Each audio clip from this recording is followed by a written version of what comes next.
جلیل القدر ہستی ہیں جنہیں حضور علیہ السلام نے اللہ سے مانگ کے لیا۔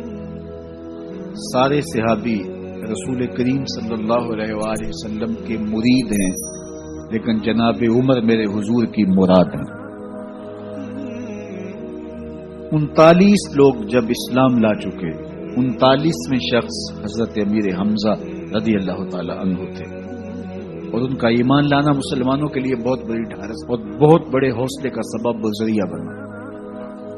تو میرے حضور نے ہاتھ اٹھا لیے، کہا اے اللہ، ایک شیر دیا ہے امیر حمزہ، ایک شیر اور عطا کر دے، اب تیری مرضی، عمر بن خطاب دے دے یا عمر بن حشام دے دے۔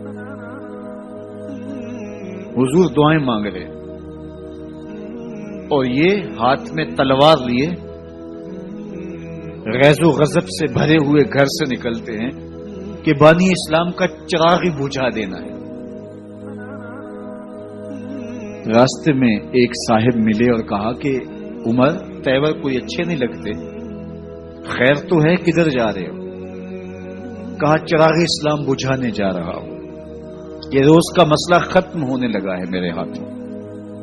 مسکرا کے بولے گھر کی خبر تو لو۔ کہا میرے گھر کو کیا ہوا؟ کہا تمہاری بہن فاطمہ بھی نوکر بن گئی ہے رسول اللہ صلی اللہ علیہ وسلم۔ غصے سے بھرے ہوئے اپنی بہن کے گھر کا رخ کرتے ہیں، اندر سے قرآن پڑھنے کی آواز آ رہی، غصہ اور بڑھ جاتا ہے، دروازے کو زور زور سے کھٹکھٹاتے ہیں۔ اہل خانہ سمجھ گئے ماجرا کیا ہے، گرجدار آواز ہے جناب عمر کی، دروازہ کھولو۔ جلدی سے معلم کو چھپا دیا اور بہن آگے بڑھ کے دروازہ کھولا۔ کہا تم سابی ہو گئے ہو، دین چھوڑ دیا تم نے، بتوں کی وفا ترک کر دی اور بے تحاشا مارنا شروع کیا۔ بہن کا سر پھٹ جاتا ہے، خون بہنے لگتا ہے اور یہ مارتے چلے جاتے ہیں۔ فاطمہ بنت خطاب بولی عمر، تم خطاب کے بیٹے ہو، سنو میں بھی خطاب کی بیٹی، جو ظلم جو جبر کرنا ہے کرو، میں محمد عربی کا دامن نہیں چھوڑوں گی۔ سوچنے پہ مجبور ہو جاتے ہیں وہ کون سی طاقت ہے جس نے بجلیاں بھر دی اس کے اندر۔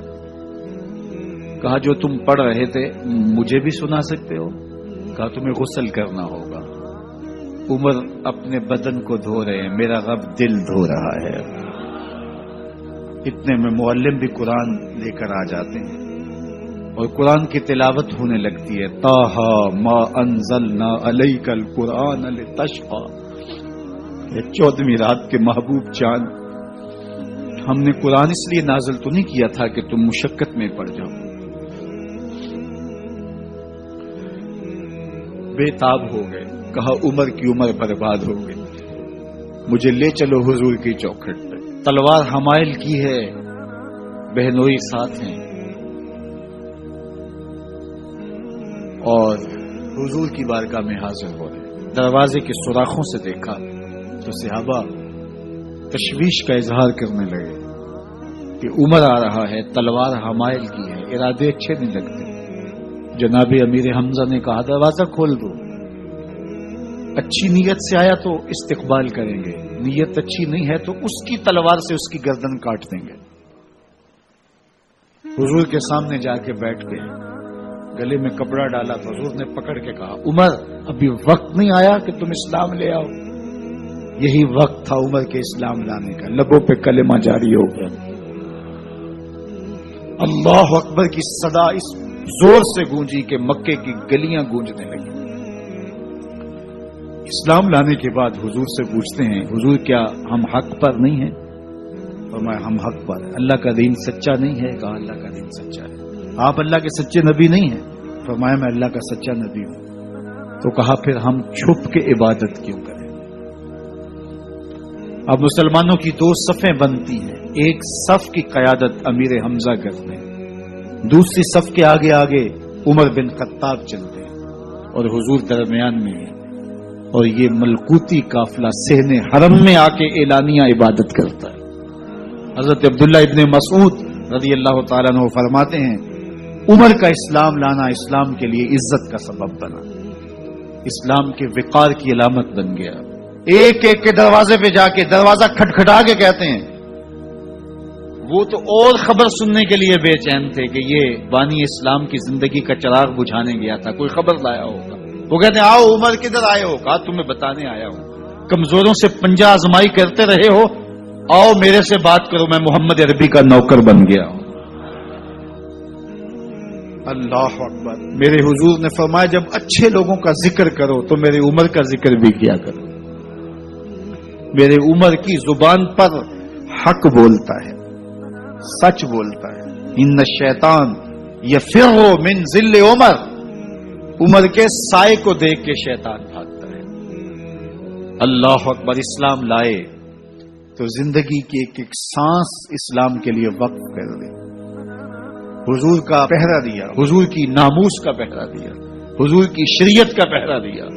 اسلامی فتوحات پھیلی تو پھیلتی ہی چلی گئیں.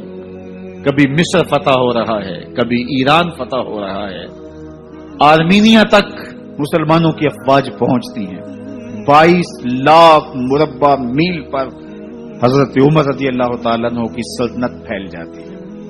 عدل و انصاف کا دورہ ہوتا ہے.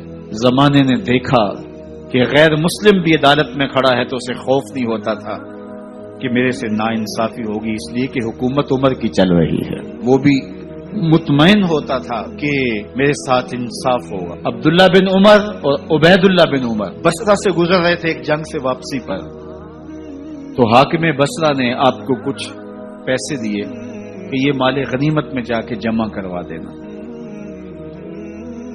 اور پھر خود ہی مشورہ دیا کہ عراق کے اندر فلاں فلاں چیز بہت سستی مل جاتی ہے اور حجاز میں ان چیزوں کی قیمت زیادہ ہے, تو اگر آپ ایسا کر لیں کہ یہ ان پیسوں سے خرید لیں اور جا کے مدینہ المنورہ میں فروخت کر دیں, تو جو زائد پیسے آپ کمائیں گے وہ آپ کے ہوئے, اور یہی اشرفیاں جو میں نے دی ہیں آپ کو, اتنی اشرفیاں بیت المال میں جمع کروا دینا.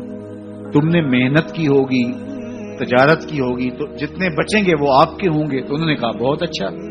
وہاں سے مال خرید لیا, مدینہ المنورہ میں آ کے بیچ دیا.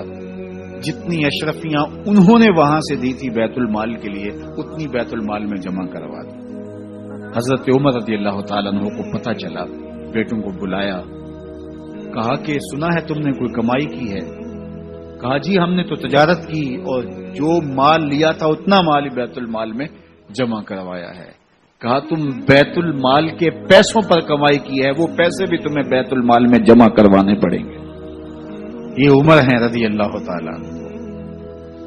رومی شہنشاہ کی بیوی سلام بھیجتی ہے حضرت عمر رضی اللہ تعالیٰ عنہ کی اہلیہ کو, تو وہ 1 دینار ادھار لے کر کے اس کا عطر خریدتی ہیں اور شیشیوں میں ڈال کر کے ان کو بھیجتی ہیں کہ چلو ایک رواداری کا اچھا ثبوت فراہم کیا جائے. تو وہ واپسی پر انہی شیشیوں کے اندر قیمتی موتی بھر کے بیچتی ہیں, جواہرات بھر کے بیچتی ہیں. حضرت عمر رضی اللہ تعالیٰ عنہ فرماتے ہیں لاؤ یہ سارے جواہرات, سب کو فروخت کرتے ہیں, 1 دینار اس کو دیتے ہیں, باقی بیت المال میں جمع کر دیتے ہیں. تو جب اپنی زندگی اتنی محتاط ہوگی, اتنی خوبصورت ہوگی, تو پھر کس طرح کوئی گورنر زیادتی کر سکتا ہے؟ تو حضرت سیدنا عمر رضی اللہ تعالیٰ عنہ نے اپنا طرز زندگی اور انداز معاشرت اتنا سادہ اور اتنا خوبصورت رکھا کہ اس کے مطابق تمام گورنروں کو ڈھالنے کی تلقین کی. آپ جب بھی کسی شخص کو